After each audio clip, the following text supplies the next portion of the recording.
ahead and have a quick look in the rear of the Mach-E. Now what's quite cool is you push this button here, the door pops out and it's like so that gives it an overall quite flush appearance on the rear because there's no big handle there.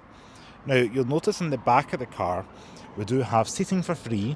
Of course we've got a little armrest back here, map of Scotland, and we've got your little cup holders in there.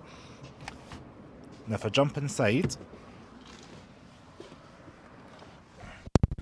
we do have quite a flat floor here, which means I'm able to sit in the middle. I'm 5'11", decent enough knee room and decent enough headroom, and you've got a decent view out front. And you have a decent view out front with the greenhouse around you there. I'm 5'11", I've got decent enough headroom. As you can see, the roof there's slightly touching the hair in the middle. However, if I move across to the outer seat, I do have a little bit more room than I did perched up in the middle seat there, and we do have a lot of indentation in the ceiling that's been cut out for my head. So overall it passes for me fitting behind myself at 5'11", behind a 5'11" driver. And behind here, this is just rubberised, so it's going to be easy to write down if you maybe kids' feet and things like that there, but there is no mat pockets behind either of these sporty looking seats. But we do have a grab handle up here, a little light, and we do have a nice B&O speaker with the little door release down here, and a little bit of storage inside the door itself for items. Same material you've seen up front with the kind of Alcantara-esque material here, and then with a little bit of this kind of leather here with the white stitching. So this Mach-E is denoted as a GT model, as you can tell with the GT badge. The regular Mach-E gets a Mustang badge. Now there's two ways to open it. You can either push the button, or we can push the button on the fob twice, like so, automatically releases. And as you can see, we've got quite a cavernous space with a decent height, and I'm 5'11", and got quite a good road floor height straight in, not too much of a lip, and we've got a little bit of storage underneath for maybe other items, but overall a nice decent squared off size. Now I would just say, because this is one of those coupified SUVs, bear in mind the items you're going to carry in case you want anything boxy. Maybe look at something like the new Ford Explorer. However, this does give you that fastback appearance, and you're going to lose a little bit of practicality if you're carrying taller items. We can fold the seats 60-40, which is quite good as well to have split folding rear seats. And overall back here, not too much else to say. We've got a little 12-volt power outlet, tie-down hooks, a little interior light with the little Mustang logo on it, which is quite a neat touch. But yeah, that is the boot of the Ford Mustang Mach-E. And of course, push this button and it will close automatically. So let's go ahead and jump inside the Ford. Now we've got the numbers on the side like we've seen in previous Ford models to lock the car with a code. Push this little button here, door pops open, and you're going to use this as your handle to step into the vehicle. The door cards up front are nice and plush. You know, up here it's got a vinyl-esque material that's softly padded, a little bit of silver strip, and in this particular model does have this material going on here, which is like an Alcantara suedette material.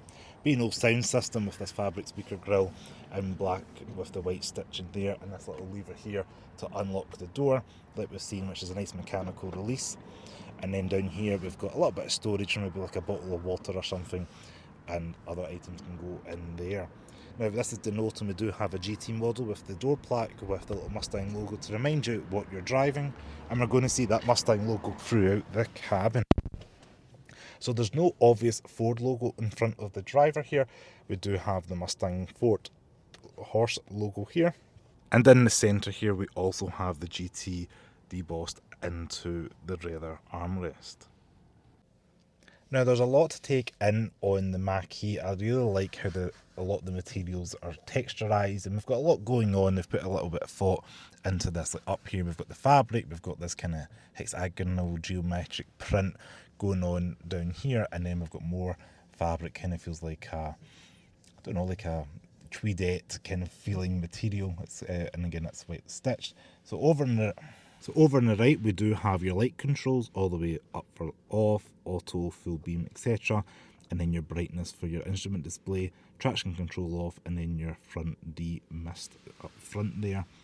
Over on the right on the door, we do have your memory seating 1, 2 and 3, as well as your door lock and unlock. We do have all round electric windows, and then the buttons to adjust your mirrors on the right there. On the right hand side of the steering wheel is your volume controls for your radio and your phone, and on the left is your things for your cruise control, your speed limiter, etc.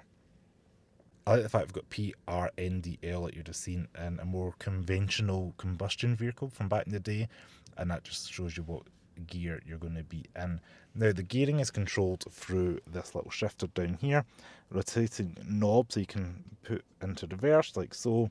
Got a 360 camera and a reversing camera, pretty clear and good quality, and all the way to the right for drive if required. Let's leave it in park for the moment. We do have the reversing assistant, which I had a variation of this on my Ford Mondeo back in the day, and it just helps you able to park the car if required. And then we've got electronic parking brake and the hazard button.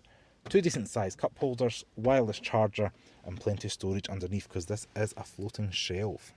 This screen here is Ford's sync system. I won't go into it too much today, however it is quite large, and as you can see it is portrait style, almost Tesla-esque. We do have a big home button at the top there. At any point it can take you to any pieces you wish to direct into. Then we've got sketch pads, there's wee games there you can play, and then you've got things like your Apple CarPlay and Android Auto, which is going to be important for some buyers. It also has the thing in your navigation, if you put an address in, it's going to calculate if you need a charging point en route. So I do like that feature as well. Then down below is where your climate's going to live. So things like your fan speed, you can touch that. And then you rotate this knob here to control the speed of the fans. Same for your heated seats, etc. They can be automatic or touch of a button for free stage. Like so, heated steering wheel. And then up here is where you can control your airflow.